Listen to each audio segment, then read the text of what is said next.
Good afternoon and welcome to everyone who are watching right now.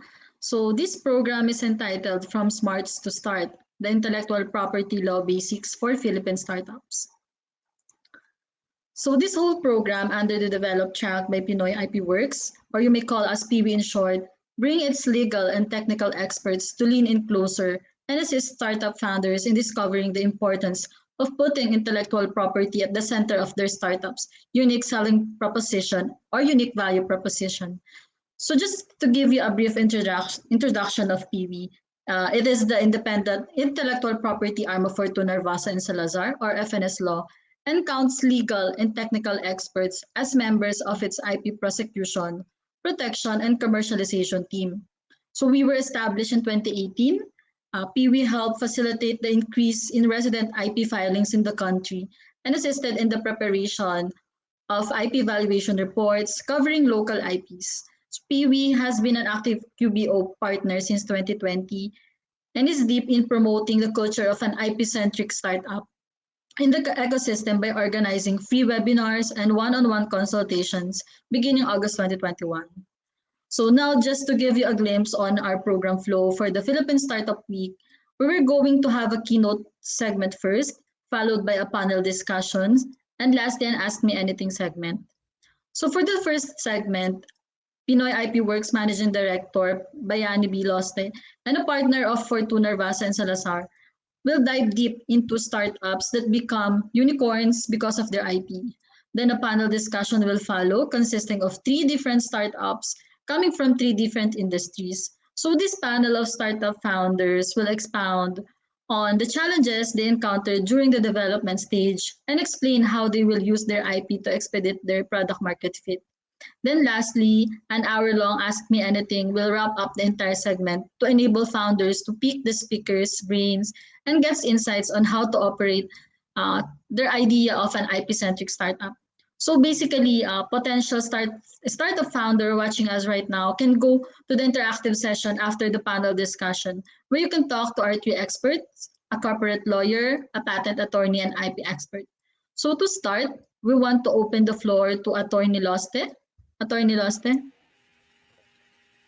Thank you, Kia. Um, is my audio okay?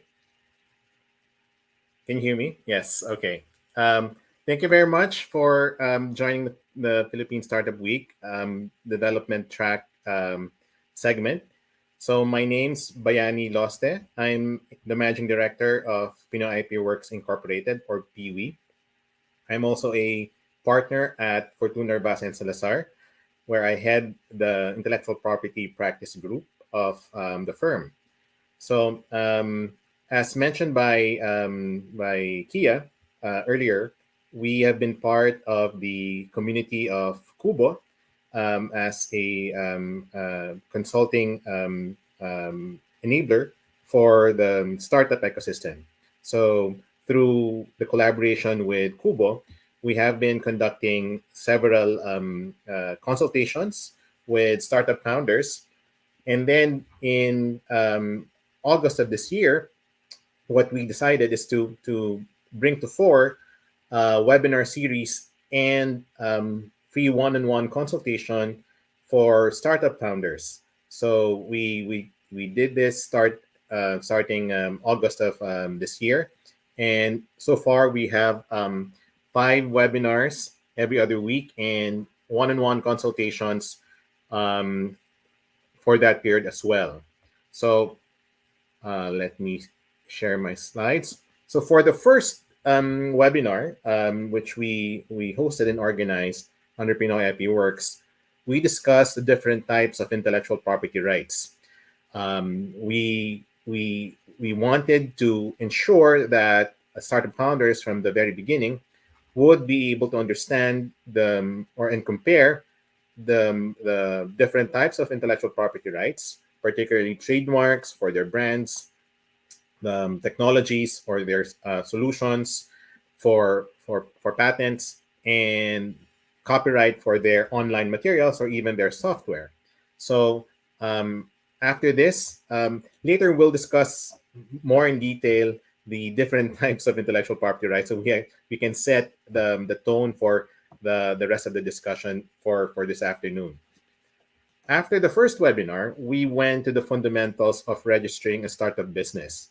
Here, what we did is to bring the concepts of intellectual property rights and see how these same rights can be used by the startup founder in different types of startup businesses, from single proprietorships to joint ventures to partnerships, and then also to one person corporations and even to regular corporations. So here we were able to incorporate what the concepts of intellectual property rights with regard to these specific types of business entities.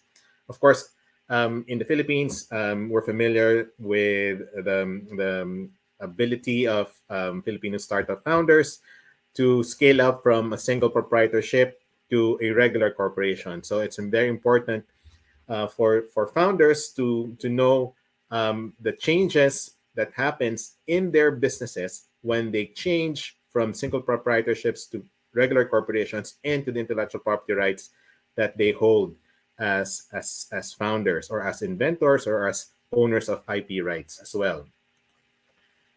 For the third webinar, we discussed in more detail the legal matters of establishing a one-person corporation, because that is a very new entity based on the revised corporation code, and a regular corporation.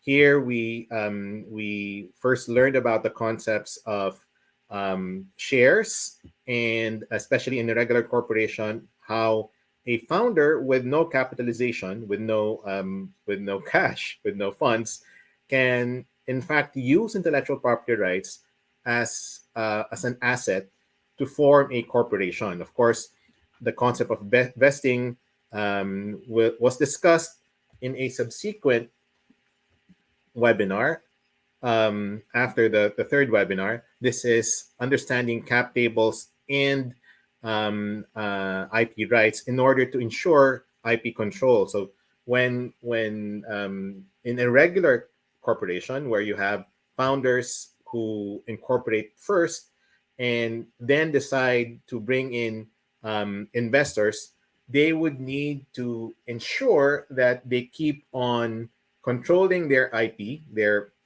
for startups patents, and as they engage more investors, whether angel investors or venture capitalists or even other types of investors, then they would have to relinquish control over their company, and then the same goes through with their hold or control over their intellectual property rights. It's not anymore their intellectual property right that is involved here, but it's the IP rights of the startup which they created, and is now relinquishing control over startup founders as they scale, as they go to the series of rounds for funding. Of course, they can always startup founders can always bootstrap their startups, but it is integral that startup founders know what happens to their control over their IP rights as they go along the stages of funding.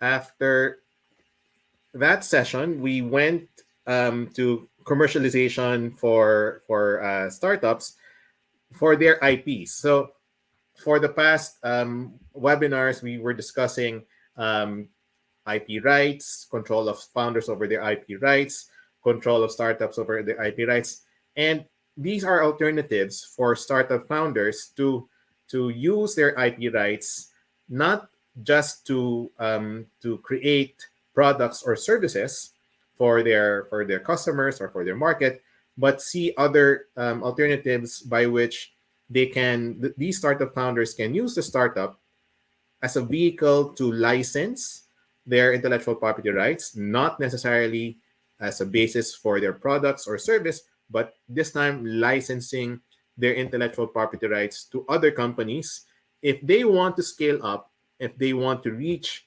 more market, if they want to reach their clients or their customers. with their products or services, especially if they're doing a software as a service startup. Joint ventures and partnerships was also discussed during this webinar, and how control again of intellectual property rights can be used by the startup founder when they want to scale up, especially if they don't have the capacity to scale up. They can always have a joint venture with other companies or with other startups in order to bring their product or their service to the market. The end result, the objective of all of these initiatives or topics for the startups for the webinar is to make sure that startups are able to bring their products or services to the market. So these are the different types or ways by which to do that, bearing in mind that the importance of intellectual property as part of their asset pool.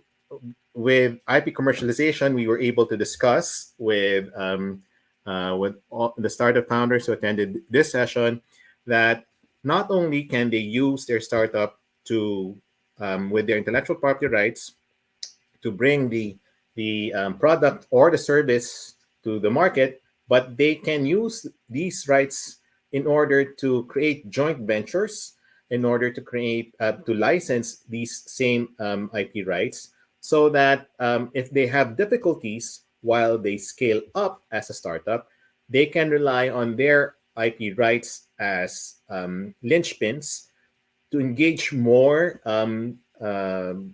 partners or to engage more collaborators, again with the end in mind of bringing the product or service to the market as soon as they can. Because we know how fast technology works, how fast technology develops, and it's the more that the startup is paralyzed with thinking of creating their minimum remarkable product, then it's harder for them to capture the market when compared to their other competitors. Okay, so for the next, we were also having one-on-one consultations with startups. So these are 1 hour sessions of two startups each, so 30 minutes each, with no commitment to engage us, of course. What happened is, and we still have this for next week, is that we were the sounding boards of startup founders who wanted to learn more about leveraging their intellectual property as rights, so that they would be aware of the importance of their intellectual property rights when they create their startups, when they talk to investors, and when they present their products or services to the market.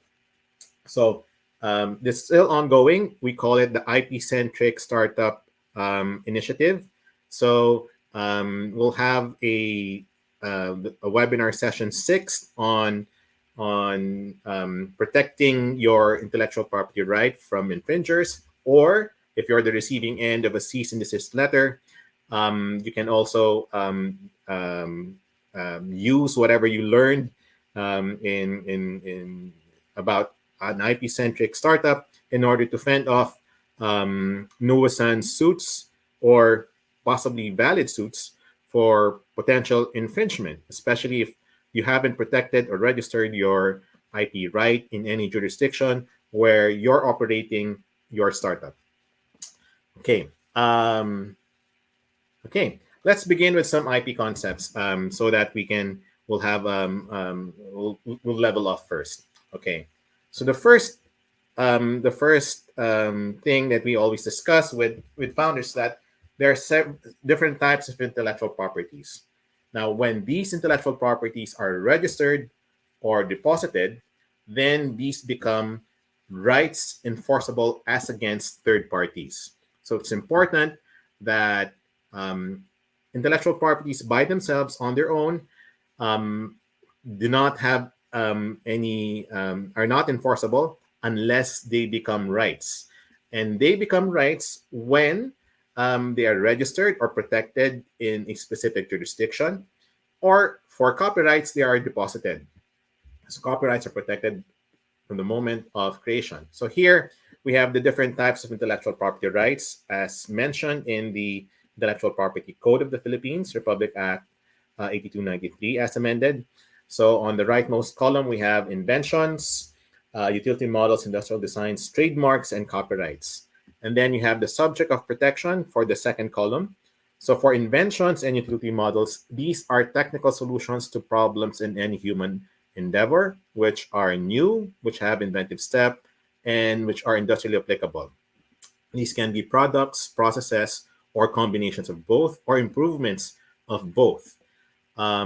Utility models are the same as inventions, except for being obvious. So utility models are also new. Utility models are also novel, but they're obvious to a person skilled in the art, unlike inventions, which are not obvious, which produce unexpected result. Um, as between inventions and utility models, inventions have a longer year of protection because of inventive step. Because of inventive step, it takes longer for invention applications in the Philippines to be registered, but they are protected longer when compared to utility models. Usually, it takes about 3 to 5 years for inventions to be registered. Utility models, on the other hand, take about 6, 9, about 1 year to be registered if there are no formality issues with the Intellectual Property Office of the Philippines. Industrial designs is also another subclassification of patents, which are new or original, but they are more concerned about the ornamental appearance of the device, of the apparatus, or the equipment.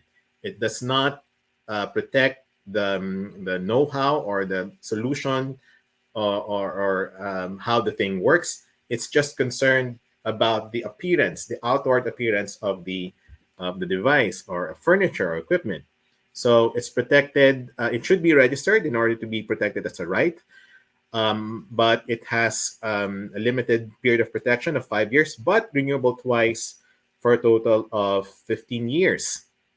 So that has a longer protection for industrial designs. So a device or an equipment or invention can have several IP. It can have invention. It can have utility model. It can have an industrial design. Trademarks, on the other hand, are protected because of its distinctiveness as a symbol, as a name, as a combination of symbols, names, words, figures, in order to distinguish the business of one company from another, or the business of one entity or another. So the more distinctive a mark is, the better chance it will be registered as an intellectual property right. So, but the more generic, the more descriptive, the more um, uh, the more similar it is to an existing or registered mark, then the less chance of it will be registered. So, in terms of branding, that is important for startups as well. It must be registered in order to protect it, unless it's a well-known mark. Well-known marks are need not be registered because they are protected by treaty, by convention. Once registered, a registered mark is protected 10 years from the time of its registration date. It can be renewed every 10 years, but the owner or the registered owner of the trademark must show that it's being used commercially in the Philippines within certain periods. We call this a declaration of actual use. The first time that it should be filed would be 3 years from the time of filing of the application for the trademark, and the second time would be on the fifth anniversary of the registration of the trademark. And then once the trademark owner wants to renew the mark for another 10 years, then the trademark owner would have to present another declaration of actual use. So So there's a need to maintain the mark, but maintenance of marks are not imperative or needed in order to own the mark. So owning mark requires filing a trademark application, and then use of the mark is important just so to maintain the mark with the registry of the Bureau of Trademarks with the Intellectual Property Office. Finally, you have copyrights. Copyrights are literary artistic works. These are protected upon the moment of creation. So there's no need to register a copyright. Um, we are just required to deposit copyrightable work, samples of the copyrightable work with the National Library, just to show that the creator, the author, the songwriter, or whoever is the author of the copyrighted work is in fact the creator of said work. So the creator has to submit an affidavit of ownership, an affidavit of authorship with the National Library, so that that will attest that that said author, said creator was in fact the one who created the copyrightable work. Um, so in all of these intellectual property rights, these can be used as to protect um, a single product. The best one common example that we usually use is the smartphone. The smartphone has about 250,000 working inventions, registered inventions. It has industrial designs. The outward appearance is protected by an industrial design. The software that is being used together with the hardware is the cell phone. It's the smartphone itself is protected by inventions. The graphical user interface protected by industrial designs.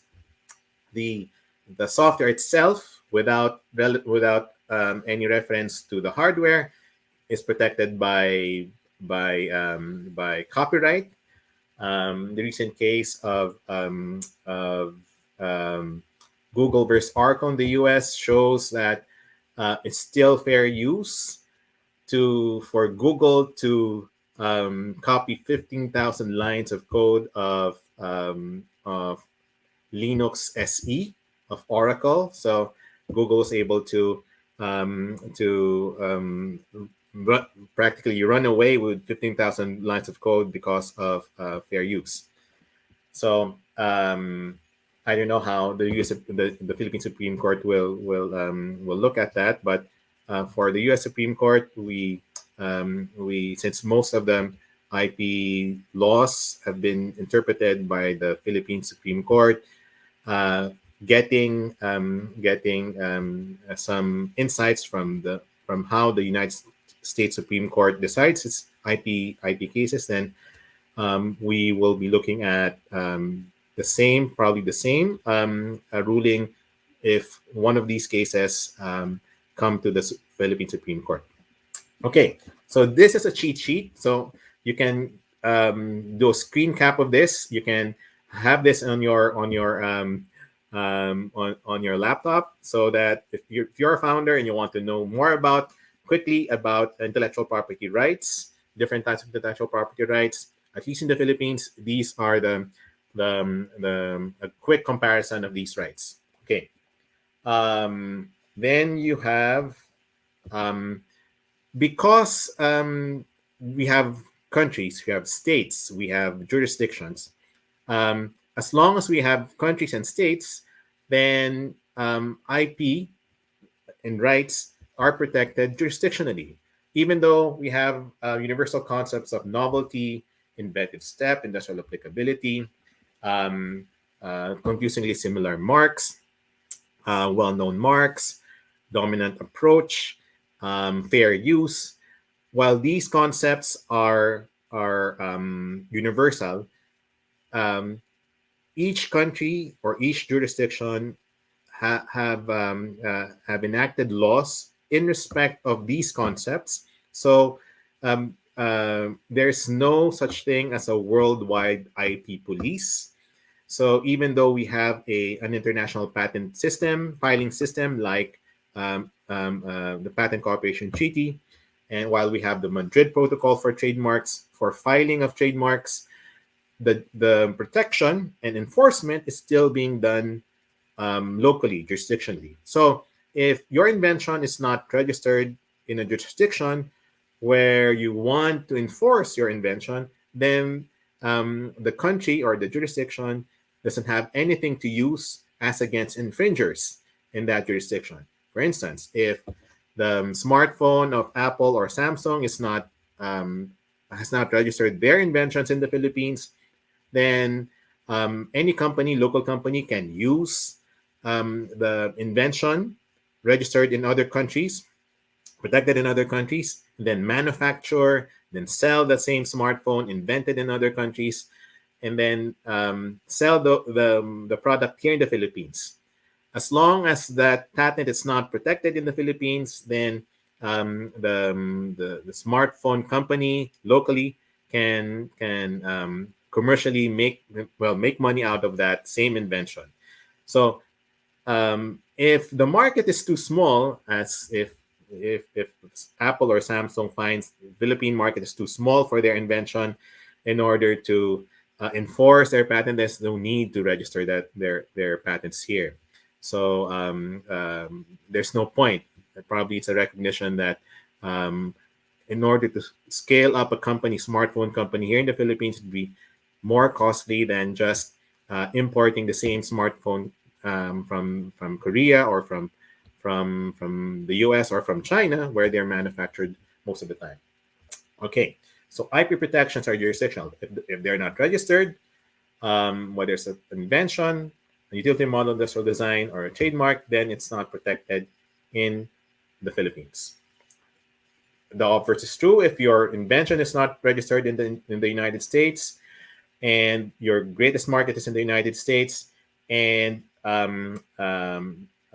other your competitors are able to sell the same product, the same service in the United States as your invention protects in the Philippines, then you have no recourse in the United States. So it's important for you as a startup founder to understand where your market is. It's not just in the Philippines. So if especially if you're a software as a service, see if you can check your market, and see as well if you can bring that IP protection in the jurisdiction where your potential market exists. So we've already discussed this. Registration is required for protection except for copyrighted works. Except for trademark, which can be renewed every 10 years, the monopoly given by intellectual property rights is temporary. So inventions are protected only for 20 years from the time of filing date or priority date. Utility models are protected only for 7 years from filing date. Industrial designs are protected 5 years, but can be renewed twice for a total of 15 years from filing date. Trademarks are protected only for 10 years from filing date. And if trademarks are not maintained in the jurisdiction where it's registered, the Intellectual Property Office here in the Philippines removes from the registry all trademarks which do not have any evidence of use. So it's important for startup founders also to note that. Okay, once they are removed, once they lose effectivity as a patent, as an invention, utility model, industrial design, then the public can make use of those innovations, those technologies, in order to improve, of course, the technology, existing technology, and also to even make money. So there's no point in here trying to patent or trying to have a business which is already existing. So for inventions, these are technical solutions to problems in any human endeavor, which must be new, must have inventive step, and must be industrially applicable. Again, inventions which are patented in the Philippines must be technical solutions to problems in any human endeavor, but they also must be novel or new, must have inventive step, and they must be industrially applicable. So if it's no longer new or novel, then there's no point in having a business or having a startup using that technology, because um, it can your business model can easily be replaced. The other investors can easily see how your business model can be removed or can be improved by other competitors because it's no longer new. So it's again important for startup founders to bring in technologies which are innovative. And when we define innovation, innovation has to do with something that is new, or it's novel. It's not that doesn't exist at the time when it was filed in the Philippines or was pitched by the startup founder. So it's important again for novelty to exist at the time when it was filed. How do we know that invention or patent or technology is new? We usually see whether it's part of prior art. If it's already part of prior art, which exists anywhere in the world and it's accessible anywhere in the world, then there's no point in having a business model for that same technology. So we usually have tools for this. One of the public databases for this is the World Intellectual Property Organization's patent scope. You can check the URL there, or you can just write patent scope. You can easily see which are already published using the Patent Corporation Treaty platform. You can see already what exists in the platform of the World Intellectual Property Organization. So another platform publicly available is Google Patents. As usual, Google's managed to collate all of these resources in one platform. Another platform that we usually use as patent attorneys, patent agents, is the European Patent Office, ESPASnet. So um, the European Patent Office created its own jurisdiction, so it's enforceable all over members of the EPO, and it just needs to be recognized by individual countries in the EPO in order to be enforceable in those individual countries. Okay. Um, is an MSME the same as a startup? Based on the Innovative Startup Act and the MSME law, startup, it can be an MSME because of capitalization or lack of capitalization. So it can have less than 3 million pesos in assets. Then it's a micro company, micro enterprise. But the difference would be a startup has to bring an innovative product, process, or a business or method of doing business. So again, a startup has to bring an innovative product, service, or a way of doing things to the market. So if it's not innovative, it's not new, then it cannot be considered as a startup. It cannot be considered a startup. So startup founders must always look at the novelty of their technology. Must always look at the novelty of their technology. If it's no longer new, then there's no point in creating a niche, creating a market for that, because other competitors can easily see the lack of novelty or the lack of newness of the technology easily. And there's no point in asking for funds or asking for investment if there's no novelty for a startup's technology. Okay, for the last part, I'll try to see how we can learn as startup founders from the experience of three Philippine startups having connections with Filipino founders. Okay, so here let's start with Surpass. So Surpass is a tech company. It's recently in the news, but even before that, back in 2001, it it was established by Nolieto, Pracasa, um, and Delgado. And what happened was this was before Facebook. At that time, this was 3 years after Google was established. This was decades ahead of the Innovative Startup Act. So there was no institutional support yet for startups as we know of right now. Um, I think Idea Space didn't exist. Kubo didn't exist at that time. So there were really the frontliners, the grandfathers of the Philippine startup community. Um, so here, they were established as a software development company connected with with the telecoms industry.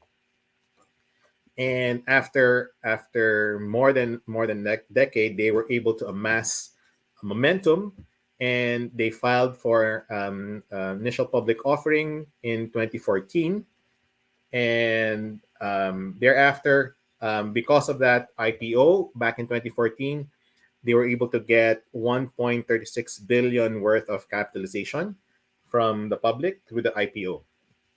If you compare that to the amount of the population in 2014, it's as if the entire Philippine population was contributed 1,360 pesos each to the coffers of Surpass. And then after that IPO, the Surpass went on a buying spree of startups and other tech companies. Among these are Spree, Celeb, Sear, Storm, Altitude Games, and Yondu.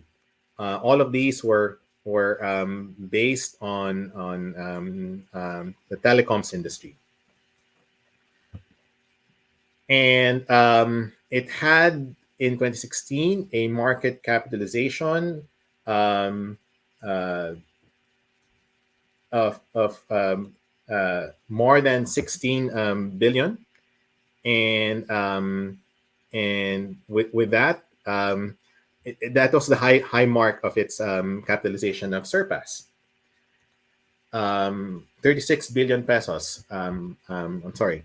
So, and then in 2021, this year, it filed for it, it it tried to do a backdoor listing through Wavemaker, a venture capitalist, which was not allowed initially by the Securities and Exchange Commission. And then right now, it's still it has a 10 centavo per share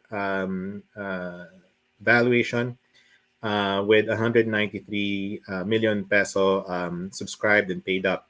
So from as high as 36 billion pesos to now only 192 million valuation. But despite its roller coaster ride for the past 2 decades, imagine it's 20 years, I'm sure the founders of Surpass are still happy about it because they were able to raise as much, contribute as much, and now are being studied in business school for what happened to their company, and there are lots of lessons still being learned. Okay. So the other startup is Venn Biosciences Corporation, or Interven. This one is a startup founded by Aldo Carrascoso. Um, I think in the first Philippine Startup Week, I heard him talk. back in 2019, if I'm not mistaken. Oh yeah, 2019, about Interven. So Interven is a startup biotech company. The goal or the objective of Carascosa is to create a platform for testing cancer using data science. And it was established in this is Mr. Aldo Carascosa. You can see the resemblance from our hairdo or lack of hairdo, but we almost look like brothers. He looks like my older brother.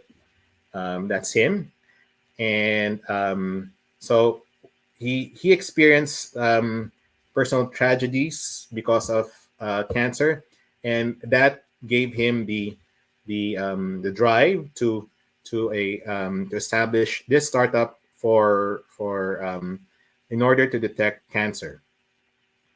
So in 2017, it was established, and it's headquartered in the United States.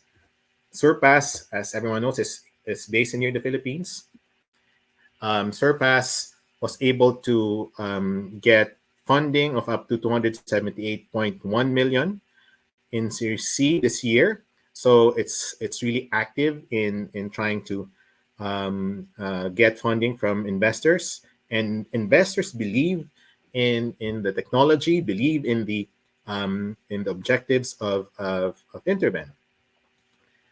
And then the funding is still being used to further develop their platform for testing cancer.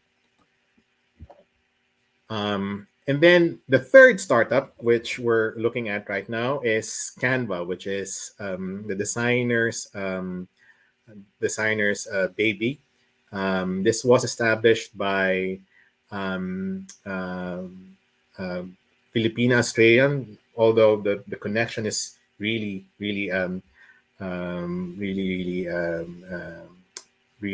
not that near enough. So, but we claim to for that she's part Filipina. Although I think it's her grandmother who's Filipino, or grandfather. I know. So, um, so that's her together with the co-founders of Canva. This is a software-based design platform. So um, they also have where they were able to do a round of funding for as much as um, um, uh, 29 billion pesos, and now they are launching Video Suite to compete with more traditional older platforms like YouTube, or even other video suites. So they're looking at possibly an IPO in the near future, given that Ms. Perkins is already one of the most not just youngest and richest female startup founders in the world. The common thread among the three is, you guessed it, patents. All of these startup companies filed and are protecting patents. So for Surpass, they have two Philippine patent applications and two utility model applications. For my alter ego, um, um, Carrascoso, Carrascoso's Interven, they filed 6 PCT, Patent Cooperation Treaty applications. So they're looking at expanding into multiple jurisdictions using the patents that they filed using with the Patent Cooperation Treaty. So they want to protect their technology in multiple jurisdictions, not just in the United States, possibly not just in the United in the European jurisdiction, but also in other countries where cancer is prevalent. For Canva, they have 10 patent cooperation treaty applications. So the same business model as Interven, they want to protect their technology, their patent in multiple jurisdictions, and not just in the US, not just in Australia, where they are headquartered, but in other jurisdictions as well. Um, for for the three of them, um, um, for Intervens Carrascoso, he is the named co-inventor in 4 out of the 6 PCT applications. Perkins, on the other hand, is named as a co-inventor in 7 out of the 10 PCT applications. So for software companies, for biotech companies, um, inventions, patents are very important, especially if the market where the service is being directed to will be used is in other jurisdictions. Um, international The use of international patent cooperation treaty is it should be imperative. So this should be recognized. So it doesn't mean that if you have just a software, doesn't mean that it's free. It means it's open source. You still need to protect that as a patent, because that software can only function with the hardware, either with a mobile phone, a smartphone, or a laptop, or a PC. Software on its own is protected by copyright once you use it to have a technical effect, like designing um, um, videos, or designing cards, or designing posters for social media. Then you are incorporating software and hardware so that can have a technical effect. So that is patentable. Okay, so I'll be rounding out with my presentation. We have webinar every other week. Um, we also have consultations in between every other week as well. You can check us out in our website to know the schedule of our webinars and our one-on-one consultations. You can sign up and register. These consultations are are confidential, so it's only you, the founder, and us, the Pinoy IP Works team. We will not disclose your technology. You will sign a form way ahead before you register for a one-on-one consultation with us. For we have For the next session, I think it's a panel discussion with 3 founders who have consulted with us and accepted our invitation to talk to you, startup founders, as well, in their quest to protect their intellectual property rights, not just patents, not just trademarks, not just copyright, but trade secrets as well. So a good way to do this is to understand what are your IP, and then harvest those IPs to determine what type of protection you can get from your IP, whether as patents, as trademark, as trade secrets, as copyright.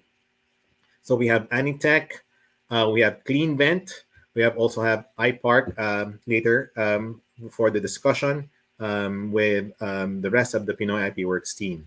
So we're looking forward to these 3 companies making waves in the local startup community, and hopefully in the international startup community as well, as they go about presenting, promoting their products and services to other countries, hopefully with appropriate IP protection in those jurisdictions. Thank you again, QBO, Kubo, for allowing us, Pinoy IP Works and Fortuna Narvaez Salazar, to be part of the Philippine Startup Week for this year. I understand it could have been better if we are in person, and this being presented, I don't know, in one of the big convention centers, with all of the startup founders also presenting, but we still need to adjust and accordingly uh, um, make sure that we continue on doing our work for the startup ecosystem. Again, my name's Bayani Biloste, and I hope to see you, your startup, if you're a founder. Hope to see you using your intellectual property rights, protecting your intellectual property rights as you scale up and bring your product or service to your market. Thank you very much, and back to you, Kia. Thank you, Attorney Loste, for the presentation you prepared to everyone, especially to startup founders watching right now. So this keynote basically has shown us why it's really important for startup founders to have a control of their IP, making use of their IP as a unique selling proposition of their product or services, and to bring that IP asset in the market. Actually, not just simply bring it to the market, but IP can help create a differentiator compared to other competitors. Thus, being competitive will will then help gain trust from the potential investors because that is one important factor in dealing with one. This is because investors most likely would want a startup who have their product or service protected, like for filing for a patent. So by owning your IP, a startup would be able to create a niche for itself in the market. So Attorney Loste also showed us these three startups that became unicorn just because they know how they can effectively manage their IP by filing for patents, as Attorney Loste mentions. So they have the control, as I was saying, and that gave them that edge that leads them to where they are at right now.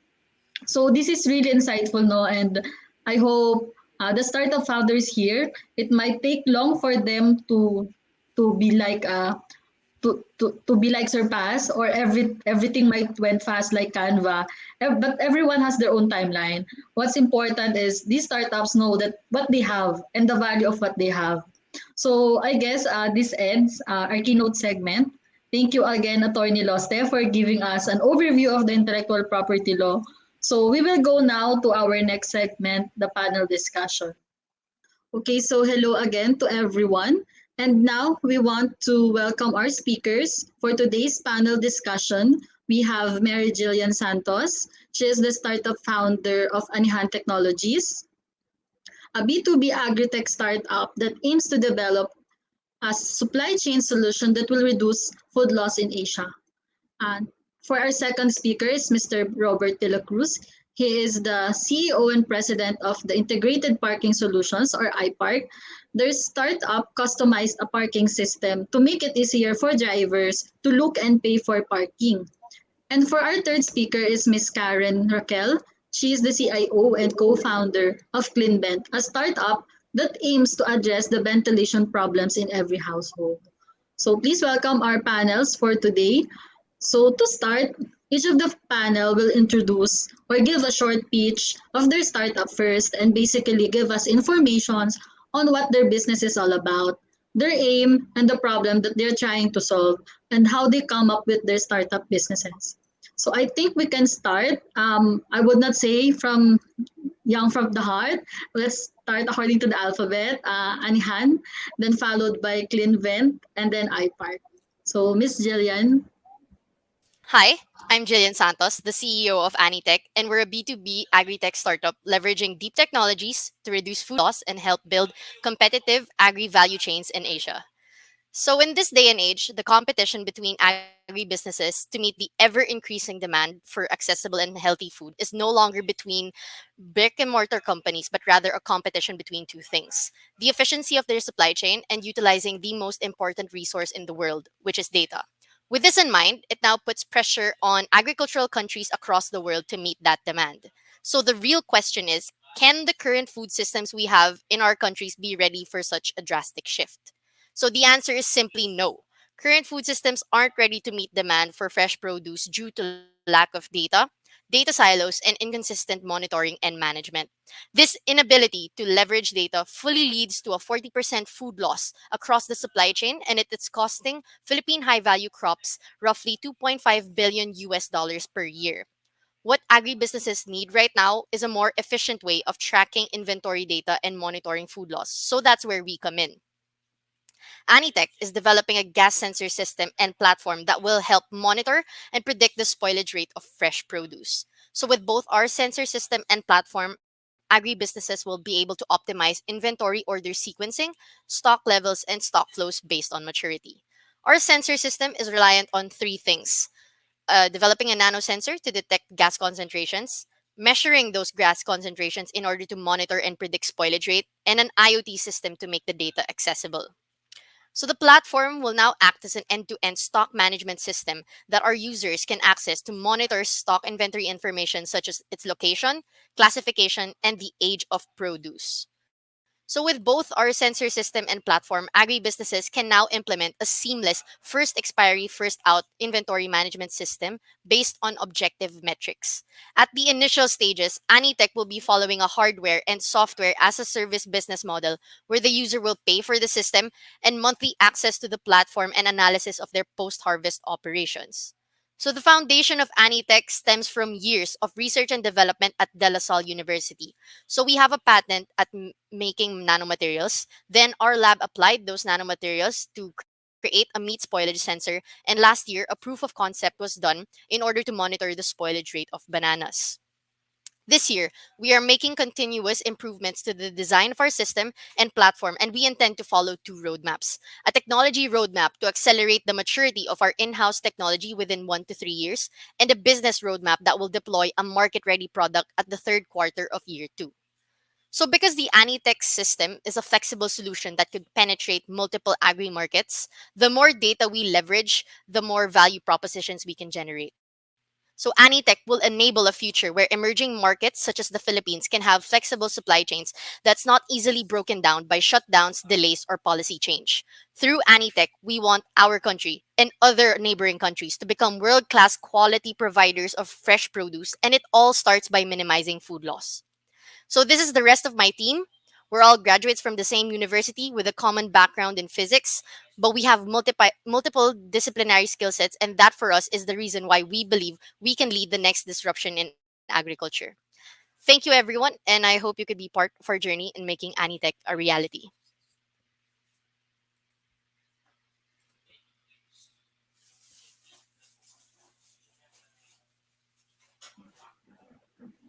Thank you, Jillian, for introducing Anitech with us. Okay, I think Miss Karen will introduce now CleanVent.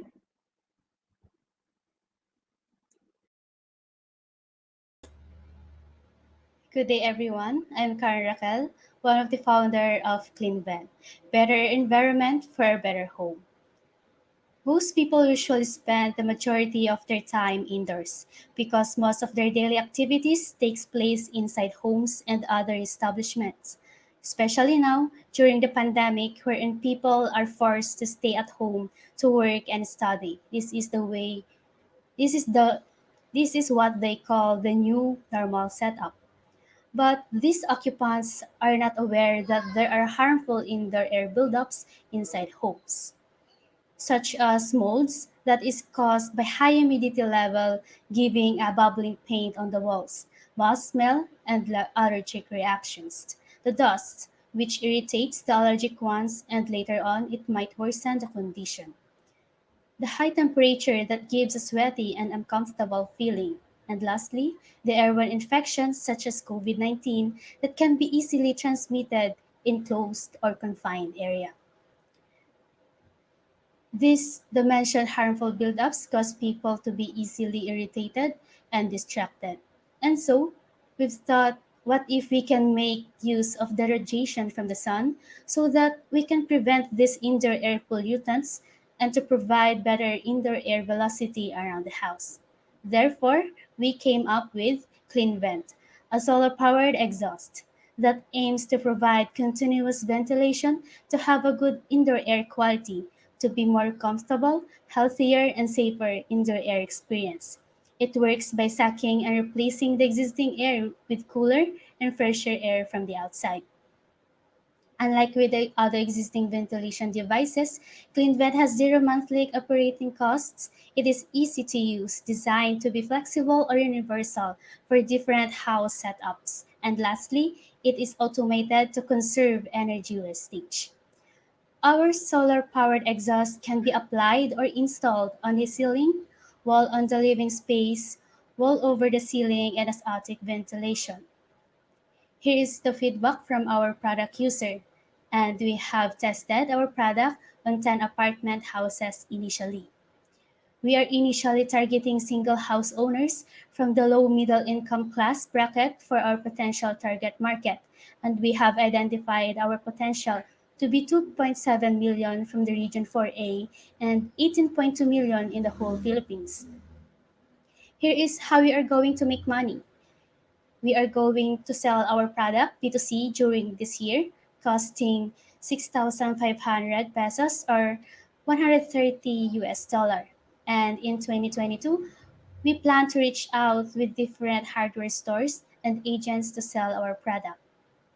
On our analysis, our price costs 6,500 pesos while Green Vent costs 19,000 pesos, almost three times the clean vent costs. Green vent ventilates the attic, while clean vent can be applied on walls, ceiling, attic, or windows. And both offers automated function and zero monthly costs. To make clean vent work, we have the following dedicated members: Ms. Irene Bangilan, the CMO, yours truly, the CIO, Mr. Raven Ryan Anot, the CEO, and Engineer Reginald Fox Laguna, the CTO. To ensure that we are in the right direction, we are guided by the following advisors: Engineer Rodel Tungol and Engineer Cheryl Arenas. We believe that to have a better family, you need to have a better home. And this is why, with good air quality, we aim to provide a healthier and more productive lifestyle for the families at home. Once again, this is Clean Vent, better environment for a better home. Thank you, Karen, for introducing to us CleanVent. So let's introduce now the President and CEO of iPark, Mr. Robert De La Cruz. So hi, I'm Rodek De La Cruz from Integrated Parking Solutions, or iPark. So we are a hardware and software solution startup that specializes in parking systems. So our team is composed of a scientist, an engineer, and a business development expert. We are a team led by innovation, molded by experience, and fueled by passion. As drivers living in Metro Manila, we experience firsthand the problems of drivers, and we are committed to solving their problems related to parking. So in a market study we made as part of the Idea Space Incubation Program, we found out that drivers waste time in looking for parking and paying for parking. Pre-COVID, our solution is to make our parking system cashierless. This is what we implemented in Araneta Center, Cubao, and Resorts World, Manila. But due to COVID, we have to modify our solution. Being cashierless is not enough. So we also need to make our parking cashless and contactless.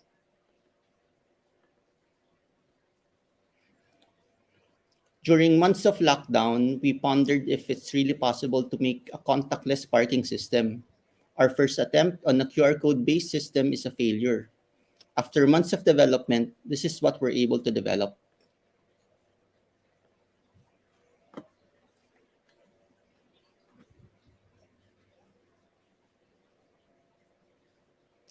To help in finding parking, the iPark app has a database of the parking areas within a vicinity and helps you navigate towards that parking area.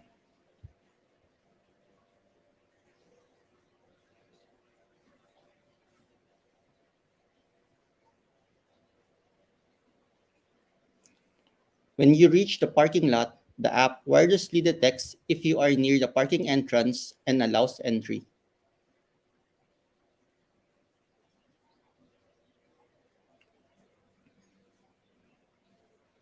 It also monitors how long you stayed and how much parking fee you need to pay.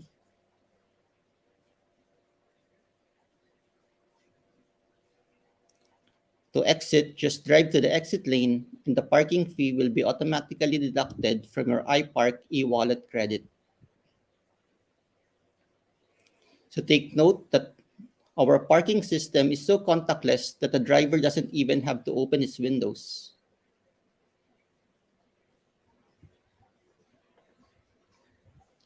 So one of the questions people ask us is why our startup stayed in the parking industry even if it's now easier to park post-COVID. It's because the parking shortage is real.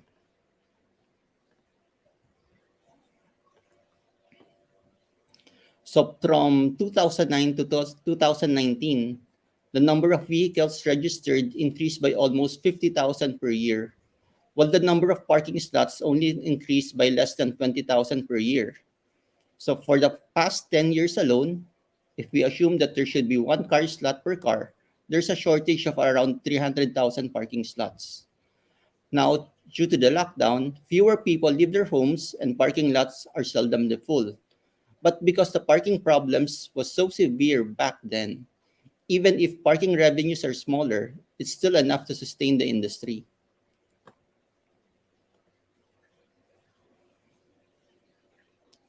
So join us in our journey towards a cashless, cashierless, and contactless parking system in the Philippines. The iPark parking app is currently under beta test. However, we need partner parking lots to adapt our parking system so that their customers could enjoy contactless parking. So we're currently talking with large land development companies for them to upgrade their system. So if you're interested in our startup, you could contact me, Rodek at ipark.ph, or our Director for Business Development, Siren Gonzalez, Sai at ipark.ph. Thank you. Thank you, Sir Roderick, for introducing iPark to us. Okay, so thank you to our startups for introducing to us your businesses. Then joining again with us is Attorney Loste as we continue our panel discussion. Hi, Attorney Loste. Welcome. Welcome back. So, Uh, so as you can see, we have a different pool of startups from agri-tech to parking systems and to a sustainable household community. I can see all of you are trying to solve a certain problem in your community. And I guess with that goal, you have encountered, of course, struggles as you go. And all of you are at your own different stage right now, right? So we still have love to hear more from you. So with that, I have here a few questions so that potential startups who might be at your current stage right now watching us may learn from what you've been through and how you passed those struggles you had.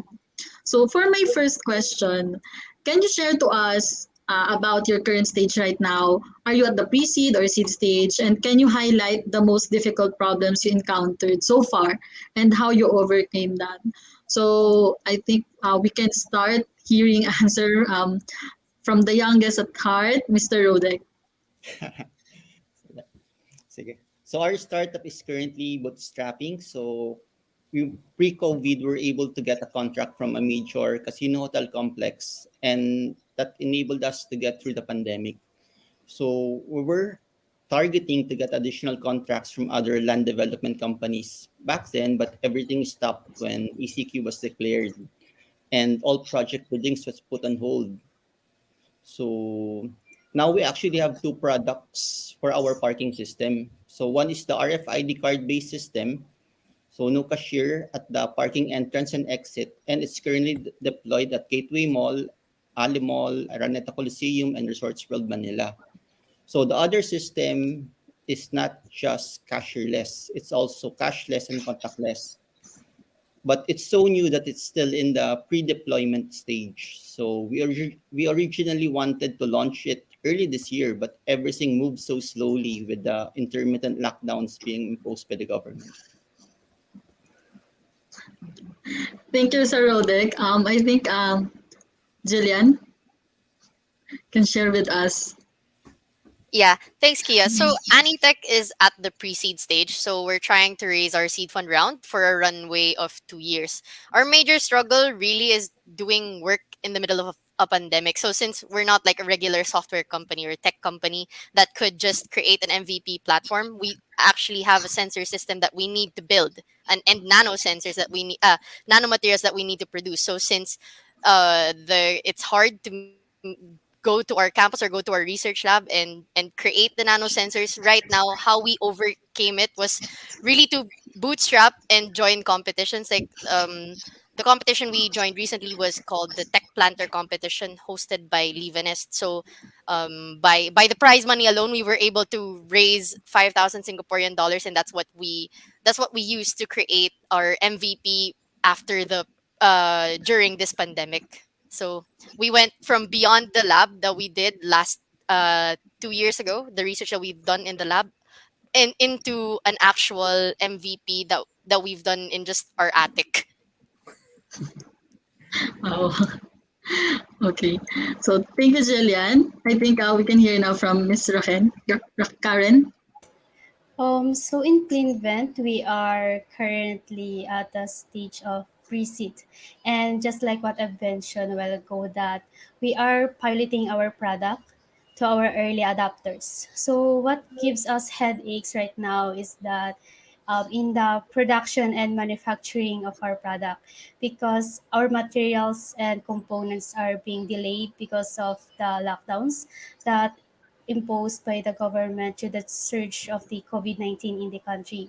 So we overcome that problem by communicating, constant communicating with our suppliers, if we can make our ordered materials and components to be on time as needed. Wow. Okay, so as I hear from the three of you, all of you has your own struggles, but definitely pandemic has really affected not just you. I think all startups who wants to start their businesses have really been affected by the pandemic. So that's one thing. Yeah, that's one thing. That's one of the problems right now by the startups. So going beyond, basically, Peewee has been with you as you go and build your startups, right? And we have been doing a one-on-one consultations with the three of you, answering different queries, legal matters, or questions about IP filing applications. And then knowing deeply your IP asset and how you can manage your IP assets, right? So with that right now, my next question is, have you really established your most valuable IP asset, and when did you recognize the importance of your IP asset? So I think Ms. Jillian can share with us. Yeah, okay. In terms of knowing our IP assets, so since we do one-on-one consultations with you, we're still trying to come up with an IP strategy or IP plan. But at the start, we wanted to just really create something that would work and that would really solve the problem that the market was experiencing. So we're not like other research groups that started, oh, okay, this is the nano sensor, and then let's fit it to a problem. Like, it did not start out like that at all. During the pandemic, it was more of, okay, I have this day job, and I'm realizing some problems in the agricultural sector, and it's beyond policy, or it's beyond what the government can do. So okay, what can I do right now as a researcher or as a policymaker, and try to come up with a startup idea that can help solve that pain point. And when we discussed that with you, it was only when we had, I think, our second meeting, that you pointed out, okay, maybe we should start filing for a patent, because you already have something. We have our market validation study, we have an MVP. So I guess really most valuable assets right now are our core technologies, the system design that we have for a sensor, and of course how we process the data. So that's basically our secret sauce. Yeah, definitely. Actually, we really learn a lot from you as well, no? As you go with the one-on-one consultation with Attorney Loste. Attorney Loste did not just help your team knowing your IP asset, but you also help us know what are the different struggles of a startup. So thank you, Jillian. I think Ms. Karen can share her answers with us on what is the importance of your IP. So in CleanVent, we already identified our most valuable IP asset. That can be our edge over our competitors in the market.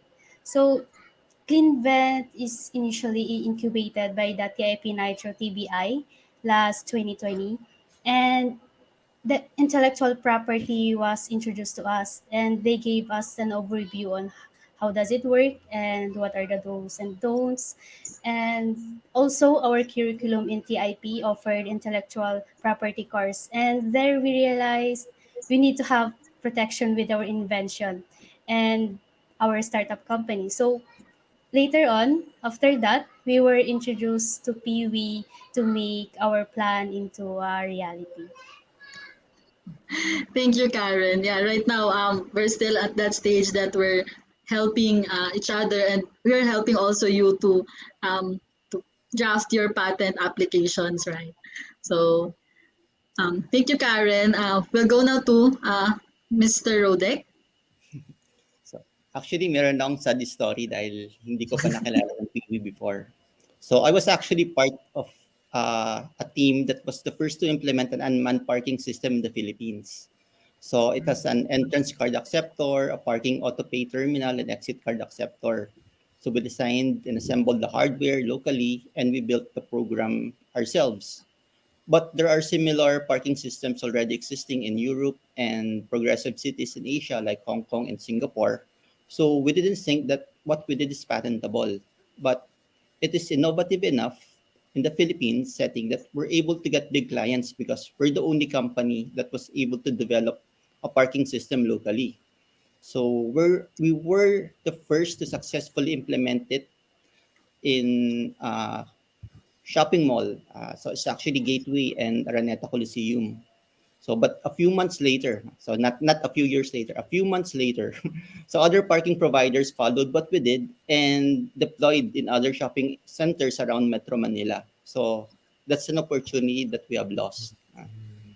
So a few years later, so we're making a new parking system. So we're able to make contactless parking system. So again, we developed customized hardware and software to make it possible. So unlike other existing parking systems, we didn't use an RFID card or QR code readers to make it contactless. So we recognize that what we were able to do is valuable and a valuable IP asset. So we have applied the patent for it. Okay. Wow. Thank you, Mr. Rodek. So definitely that sad story became now a very insightful story to us because as you mentioned, no, parang you started, then in just a few months someone um take that opportunity away from you. But then yeah, right now I think we're at that stage that you already know your value, and you're at that level that you know how to protect it. So I don't know if Attorney Leslie, if you have insights with Yeah, I'd like to ask them, how did you manage to, or how will you manage the? I'm sure because of the amount of data that you will get, whether anonymously or without any source, um, how much of that data will you be using to support your say your patents if you do decide to file patents, and will you keep as your trade secret, or as Jillian said, your secret sauce, the data itself, the bits and the ones and zeros that you will collect using your technologies. How much will that be patented, later on disclosed, and how much will be kept as trade secret or the secret sauce? Anyone? hmm, Yeah, okay. So I think I'll start.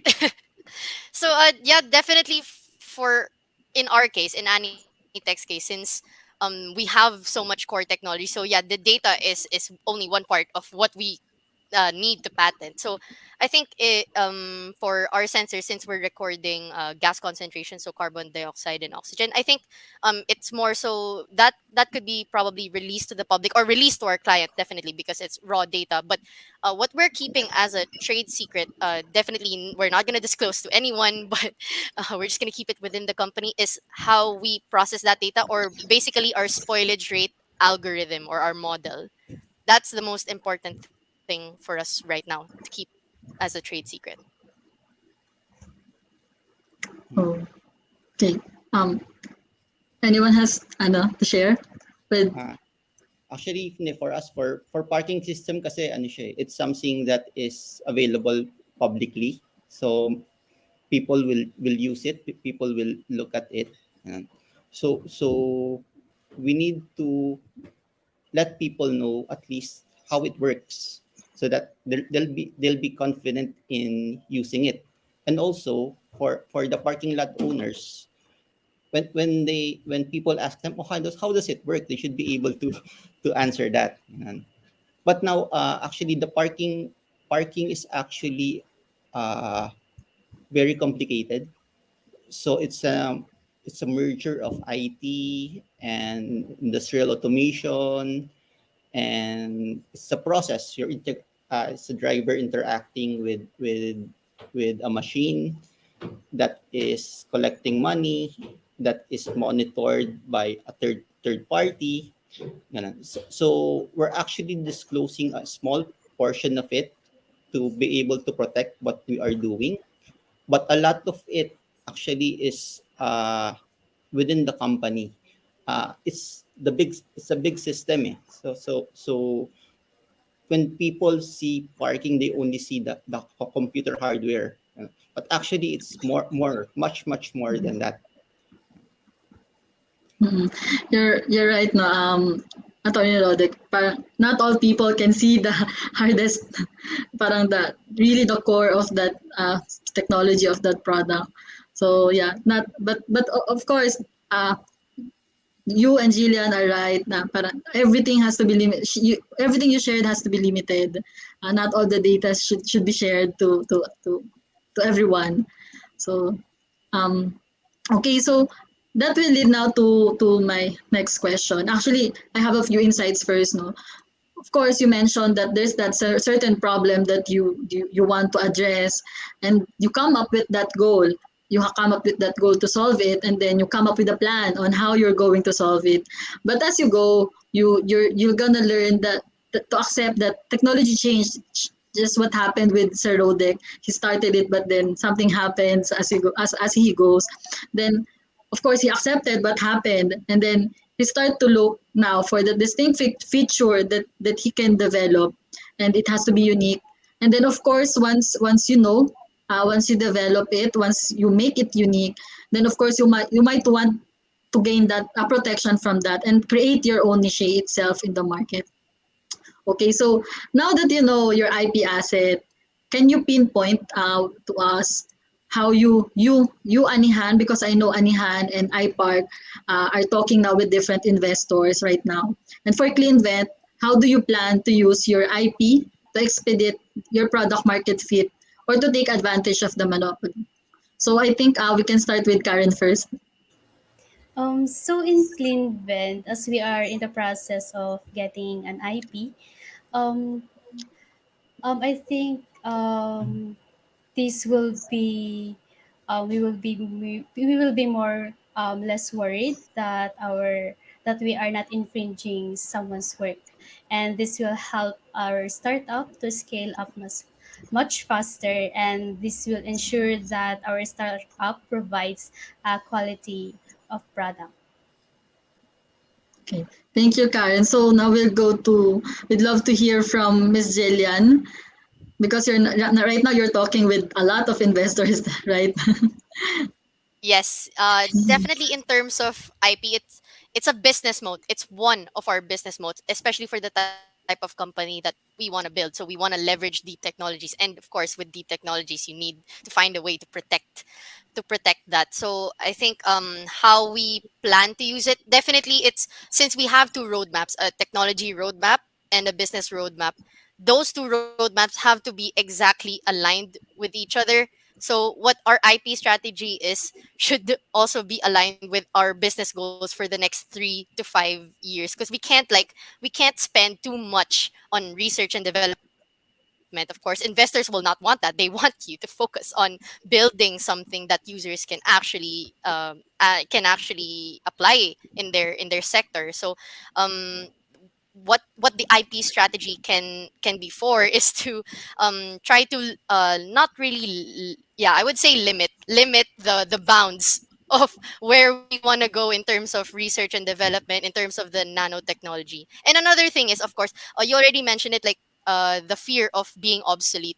That's also one of the things that we're afraid of. That's why we constantly look at our competition. Like we always I always have this mindset that, okay, you're special, but then again, you're not that special because there are other startups trying to solve the problem and they might be faster than you. For example, we have competitors that are working on terahertz sensors. There are other IoT companies who also want to solve the problem. So it's a race, really. So that's we just have to be at the right track, hit our milestones well, as especially with when it comes to IP. Thank you, Jillian. That's a good point. No, IP strategy should always be aligned with your business model. So thank you, Jillian, for sharing. That's a good point of view too, for our startup to learn from you. So, Mr. Rodek, So actually with the new technology, aside from it being cashless, cashierless, and contactless, it also costs much less than the existing parking system currently deployed at shopping malls. So however, our dream of contactless parking in the Philippines would only work if we're able to get a significant portion of the parking market to use our contactless parking system. So securing a patent for it help ensures that we could have exclusive use of the technology and correspondingly use it to become a dominant player in the parking industry.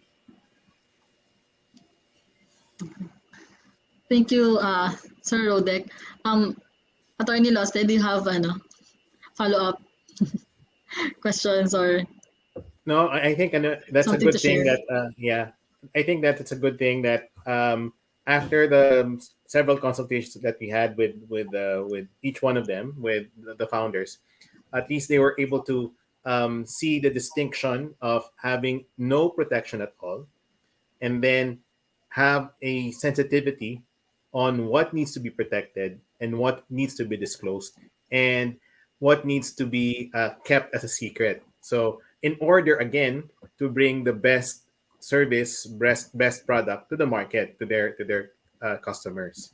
So that's the idea behind, I think, the IP centric startup, which I think would is prevalent in most countries, in most industrialized countries, developed countries, but somehow it's difficult to trickle within the startup ecosystem of the Philippines. Hopefully, with this cohort, small cohort, we're able to convince more and more startup founders to really acknowledge the importance of IP.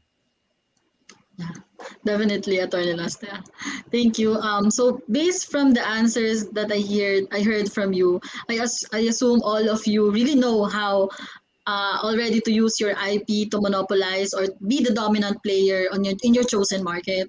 And since you are right now have been talking or looking forward in negotiating with different pool of investors, this will lead now to my final questions. So can you guys share with us how knowing your IP affected your pitch to investors? Or if you haven't yet, why you think knowing your IP is important in pitching to investors?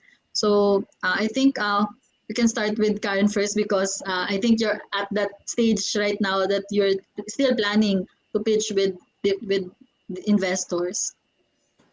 So yes, we haven't pitched our product or idea with the investors with our patented or with an IP. So knowing your IP when pitching to an investor is very important because this will secure the trust of the investor to invest in the company, and that would be their assurance that our company is protected and not violating any rules in the market and in the government.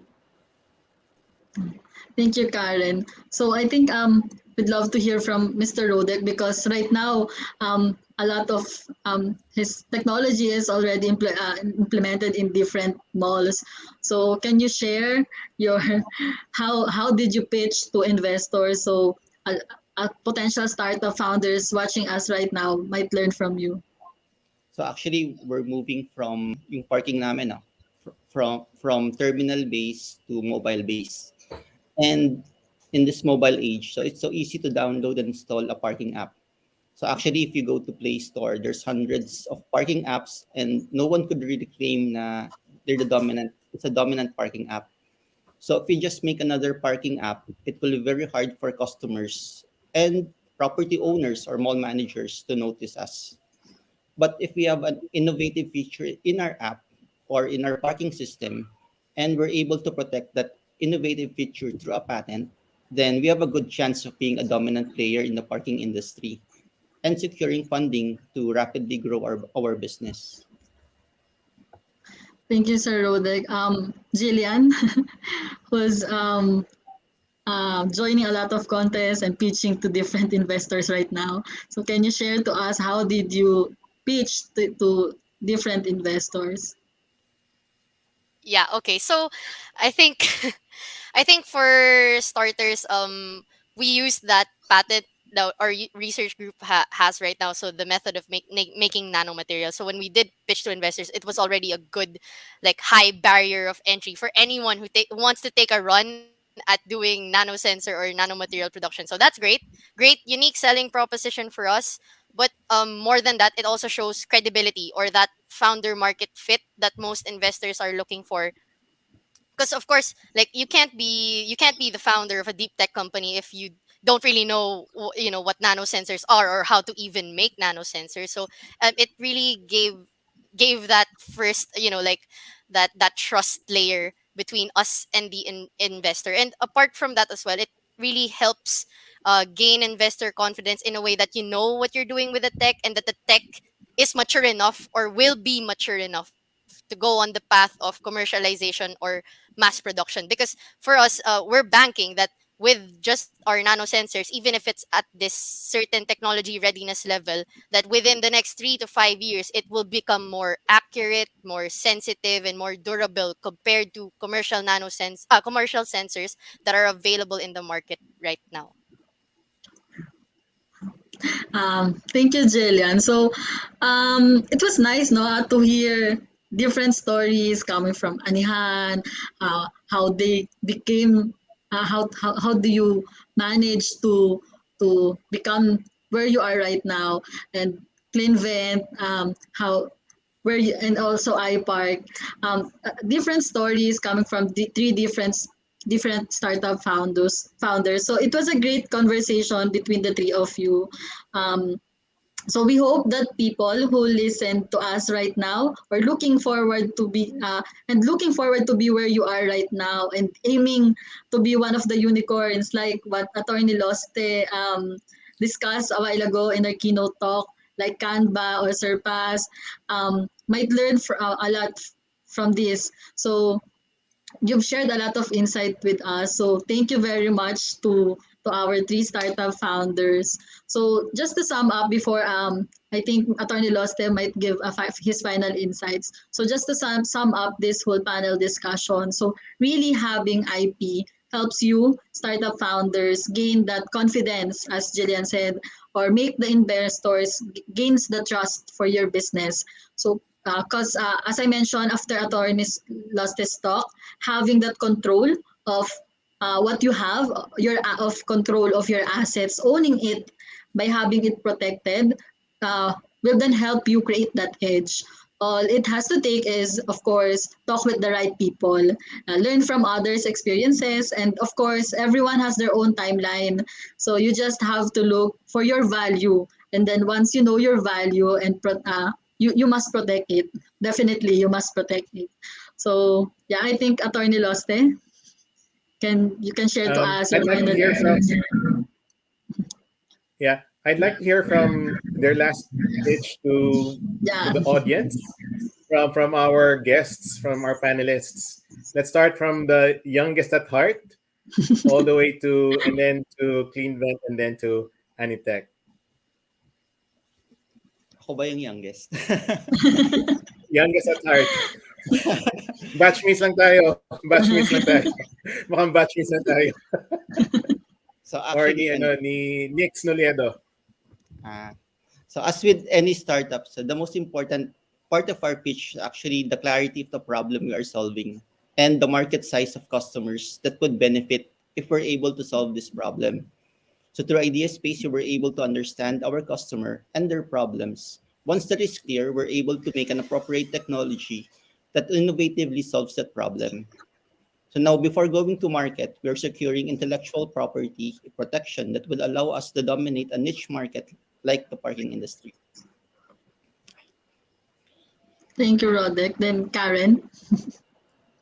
So with Clean Vent, having a protection or the intellectual property in or getting that one can be an edge with other competitors or other or in the market, so that you can gain trust not only from the investors but also with the people that will gonna use your product. Thank you, Karen. Then last, but not the least, Jillian. Yeah, okay. So I think if there are any research groups out there, I think the most important advice I would give is to really not fall in love with your product too much.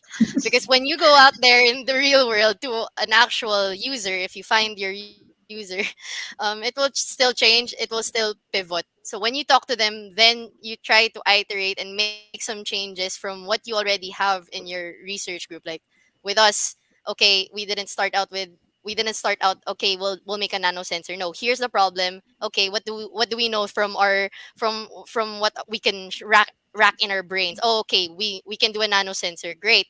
So what can the nano sensor do? So I think um start with the problem, because you already know your research well. You just have to know the market that you want to attack first. And of course, protect it. Trust the experts. Really ask when in doubt, ask. Especially Peewee, Pinoy IP Works. Thank you, Jillian.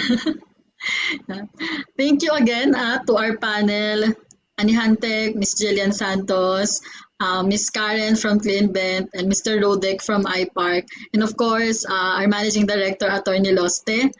And then QBO for making this possible. It is still not the end. Actually, we have our final segment, the AMA segment, the Ask Me Anything segment. So for everyone who's watching, uh, you can have your private consultations with our expert in the interactive session. And if you have questions to our panels or for someone who wants to connect with them, they're available to chat right after this discussion. So just message them or message us also, Peewee, if you want to ask our services or and if you want to have a free consultation with us or know the webinar schedules, you can just message us. Thank you again to our panels and Attorney Loste to making this panel discussion possible. Thank Thank you, you, guys. Kubo. Thank you, Mia, Thank you, Kubo. Thank you, everyone. hosting. Thank you, Thank Rodek, you. Jillian, and Karen. Thank you. Thank you, We everyone. appreciate your Nice time, spending discussion. time with us. Nice.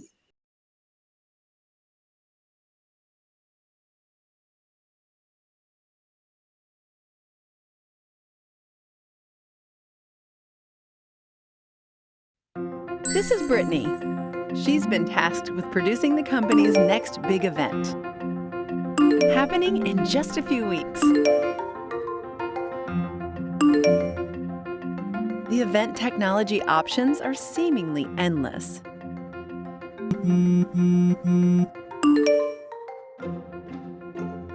Until she found the perfect platform to engage and delight attendees.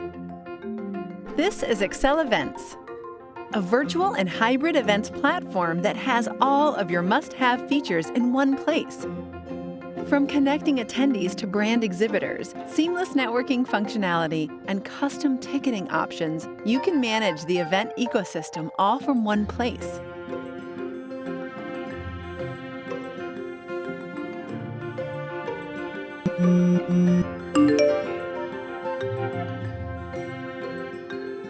Stream your live videos right on the platform, or integrate your favorite streaming provider so speakers can focus on delivering their message, while event managers are confident about delivering their run of show.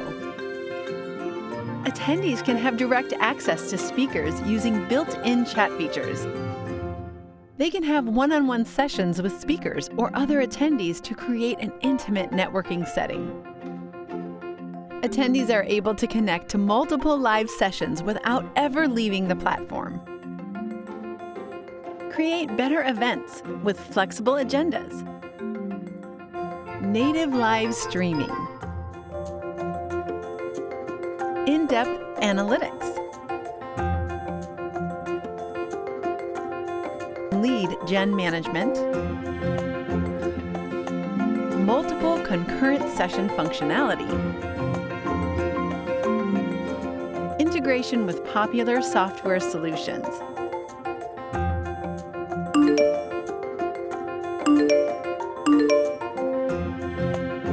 Learn more about Excel Events by visiting excelevents.com. Try it for free today and change the way you see events. Your customers have bills to pay, essentials to buy, and services to hire. Make it secure, reliable, and hassle-free for them with PayMaya. PayMaya's payment solutions have you covered because now you can accept all kinds of cashless payments any way you do business, whether it's in-store, delivery, via mobile app, on your website, or even without a website. Plus, you can monitor your business growth on a single dashboard. Nandoon ka at my lowest. Nung isa-isa na wala mga customers ko. Nung akala ko, pasara na shop ko. You gave me hope when all seemed dark and when I was lost. You encouraged me to look beyond, to go beyond, to focus on my family, friends, and blessings despite it all. Lahat yun, naitawid ko kasi nandyan ka sa tabi ko, nagpapaalala na kaya ko. So ngayon dahil sa'yo, mas matapang na ako to face any challenge. And now I realize what matters most. So thank you. Thank you for being there for me through everything. Nagbago man ang mundo, alam ko, kaya ko na harapin ang araw-araw na walang takot. Kasi you are just right by my side. And I can always count on you. Kaya salamat, ikaw talaga ang BFF ko.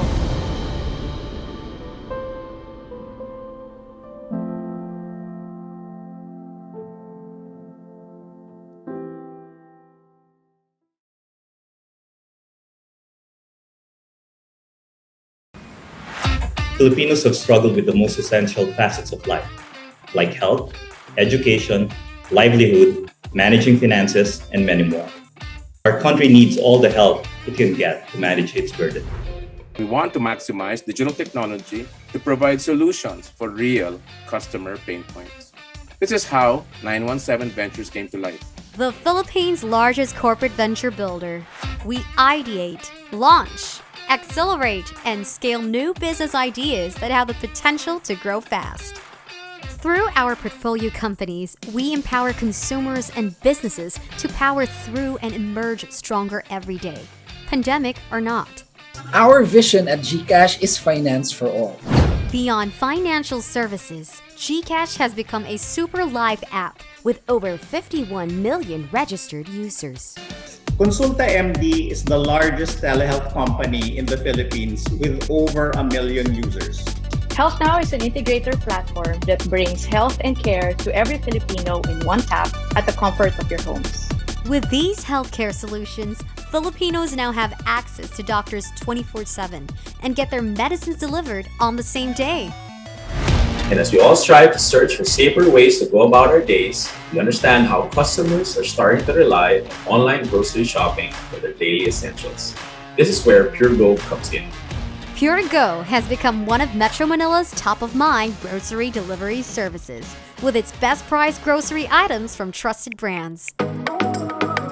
Sparking a difference on ad tech, digital media, and creatives that helps brands create more meaningful connections with their customers by leveraging data and prioritizing the power of insights. We at Rush offer an out-of-the-box solution that helps businesses start their digital transformation in the most cost-effective manner. Rush and AdSpark's marketing, loyalty programs, and e-commerce solutions help future-proof businesses, prepare them for the surge of online shopping and transactions, and find their footing in the digital world. 917 Ventures continues to offer innovative solutions with the addition of 2 more portfolio companies. Enkiro, with its suite of artificial intelligence-powered products, and M360 with its multi-channel communications services. Our secret? We innovate for the people, not the prestige. We ideate opportunities, launch solutions, accelerate lives. We are committed to build more ventures to further accelerate the country's digital transformation. The future is now. The future is us. We are 917 Ventures.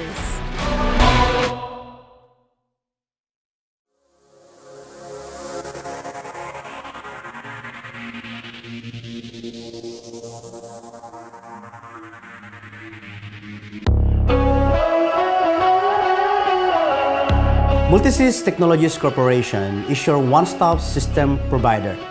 We do advanced systems research and development, focus on evolving assets of IT systems, platforms, and software solutions. We show integrated set of programs and solutions that drive businesses nowadays. Backed by our R&D team, we are able to customize solutions according to your business requirements with speed, accuracy, and efficiency. In our efforts to help Filipinos' way of life through digital innovations and transformation, we partnered with IT companies, system contractors, government agencies, big conglomerates, small and medium enterprises, and tech startups as well.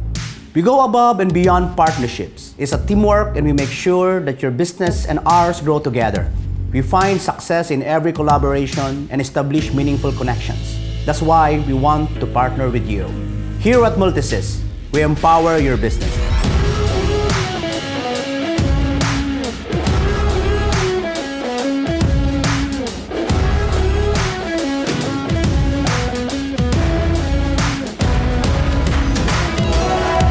Multisys is a one-stop software company. So instead of you talking to too many integrators, you'll be able to come up with a centralized and automated way of doing things. We have a team that really move like one. So they are really united. So instead of one programmer, one system approach, I think multiple programmers joining force together, they can collaborate easily.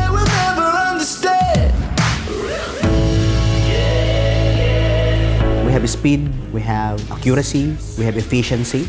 I think that's the secret of the group. That's why companies love to work with us. It will be faster for them. It will be more efficient to develop and deploy a certain system.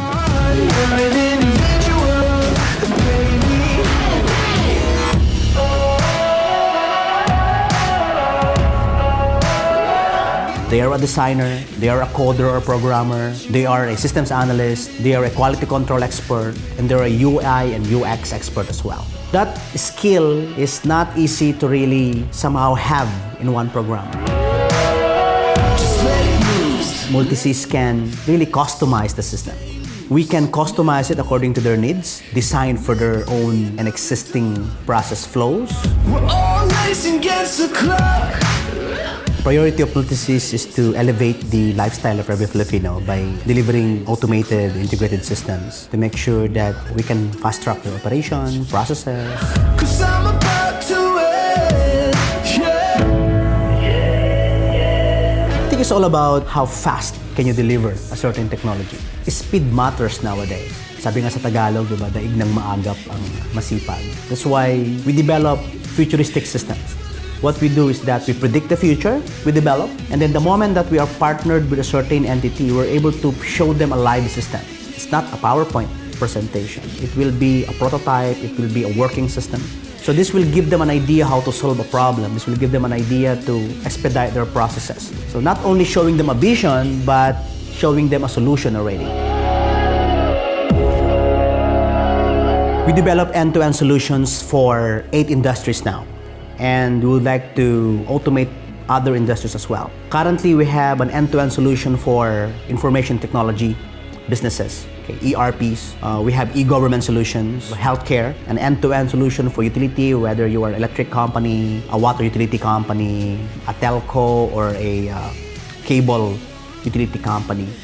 We do also retail, hospitality, academe, and of course, the new one is the banking and finance.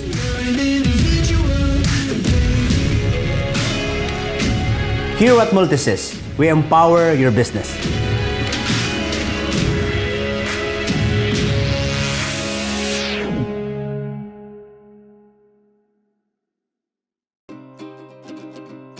There's a reason why for the last 13 years, startups overwhelmingly prefer to build on top of AWS. We have the largest number of services, making it easy for you to take on some of the biggest challenges with the smallest teams. We also have partnerships with the top VCs, accelerators, and incubators around the world, making it easier to secure your next round of funding. I'm a solution architect with the AWS Head Start program. What we do is we work with startups in the education sector, and we help them build their services on AWS. So We Power Tech is AWS's Diversity and Inclusion Outreach program. The program is really twofold. One is to increase the number of underrepresented technologists within the industry, and the second is to provide a platform for them to be seen and heard. If you're wondering how the AWS evangelism team might be able to help your startup, there are many ways. We're technically credible across our entire catalog of products, so we can help you figure out which services might be able to meaningfully impact your business. We also want to help tell your story. So if you're building something cool, we want to know about it and help spread that message to the world. So you might end up on stage at an event like AWS Summit. If you're a startup, you should also definitely check out the AWS Lofts. These are event spaces that are free to anyone with an AWS account. And you can treat them like co-working spaces, but the awesome thing about them is that we also have people like technical evangelists like myself, solutions architects that come and give hands-on technical workshops and sessions to help you learn how to more effectively utilize the AWS products and platforms that you're already building on top of. We are a dedicated team of people that love startups. We just want to come and help you with whatever we can, whether it be technical or business focused. We are here to help guide you and make sure that you do have a say in what's going on. We do get your feedback. We do bring that feedback to the service teams. That is what we're here for. And one of my big dreams is to be part of creating 10 million meaningful careers here in the Philippines in the next 30 years. How do we get there? I believe it's gonna take a big shift in our culture and mindset, plus an acceleration of the growth of our local ecosystem to give more Filipinos the freedom to grow and flourish as entrepreneurs, and more specifically to grow as whole life leaders who will have the character, community, and the competency to solve seemingly impossible problems here in the Philippines with ventures that are going to transform culture and communities all around the globe in our lifetime.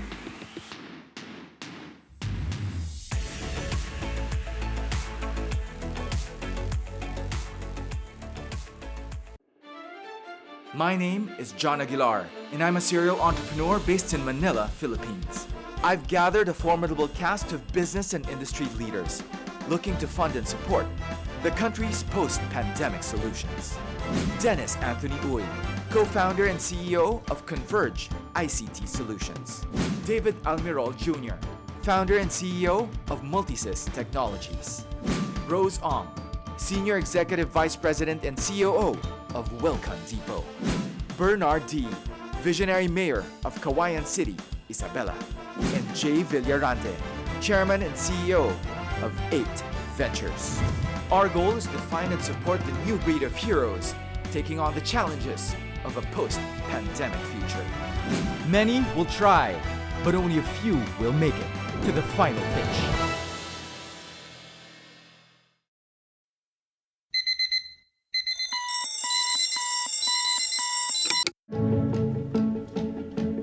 We know it's not always easy finding passion and purpose.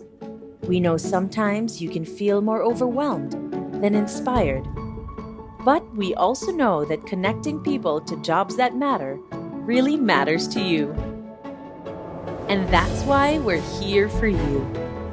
We know you need top talent to build your business, so we connect you to more than 33 million eager job seekers across the region. And we know strong relationships are essential. We speak your language. Hello, Jobstreet. สวัสดีค่ะ. Hello, Jobstreet. And provide experienced local support. we also know you want powerful data and insights to empower you and make you look smart in front of your boss. We know while hiring is never simple, our innovations and products make it easier. From delivering better value for your investment to standing out from the crowd. We've got you covered. And we know you like results. We're 2 times more successful at placing talent with employers. How do we know all this? We're your hiring expert and the #1 trusted talent partner in Asia. Start hiring with us now. We know you want to.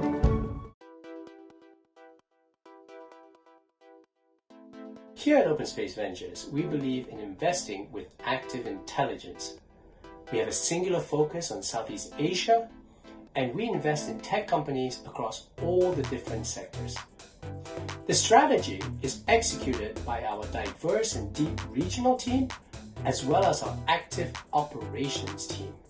And by harnessing active intelligence, we have worked with our portfolio companies to realize bolder visions and accelerate their progress in a responsible and sustainable way.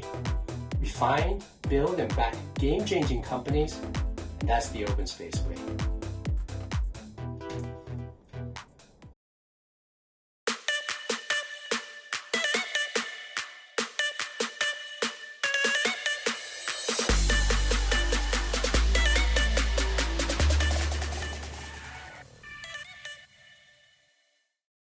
If your business isn't online, you need to catch up and fast. PayMongo helps you accept online payments from credit cards and e-wallets, whether you're selling on social media or through your own website or app. Get started with no upfront costs. Sign up for free today.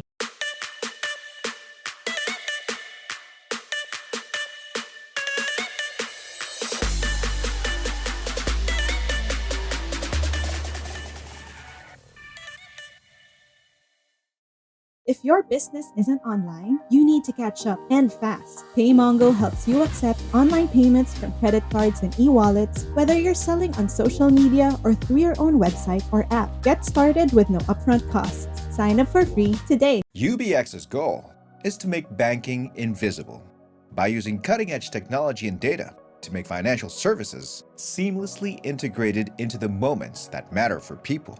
By digitizing financial institutions and their back-office systems to make processes more efficient.